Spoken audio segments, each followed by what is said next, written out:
هغه علما چې وعظونه ډېر کوي او د سعید ابن جبیر دا قصه ډېره ذکر کوي نو دا صحیح قصه نه د طالبانو دې خاطر باندې دلته نو دلته یو سړی راغی په سند کې چې سعید ابن جبیر نومېږي.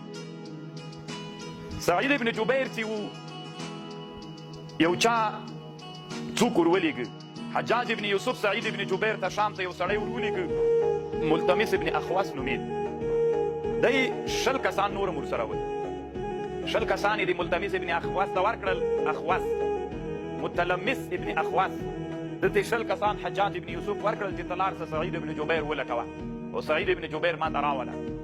دی چې کله ورغی نو په لاره کې ورته د یو راهب د نصرانیانو د دین یو معبد و عبادتخانه وه په شام کې او دلته د عبادتخانه کې د نصرانیانو د دین یو راهب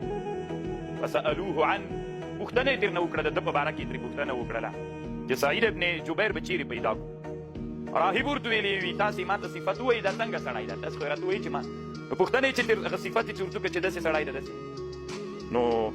ده وروښوده بیا چې دا سړی دلته د مسلمانانو منځ کې یو عابد سړی ده او دی په پلان کیجي کې ده. چې دوی ورغلل هغه سجده کوله په مانځه باندې یو د سجدې په حالت کې یو دا 20 کسان چې ورته ننوتل نو هغه سر راپورته که سلام یې وګرځاو نو هغوی خو سلام ورته کړی و دې 20 کسانو د سلام جواب ول چې جواب یې ورکړ نو دوی ورته ویلي چې مونږ حجاج ابن یوسف را لېږلي یو تا ته او حجاج ابن یوسف تا غواړي ته مونږ سره لاس ده ورته ویلي دا غوښتنه د حجاج ابن یوسف ضروري ده چې ما غواړي وي ضروري ده خامخا به راته راځي نو ده د الله حمد ویلې په نبي علیه السلام یې درود ویلې او د دوی سره را روان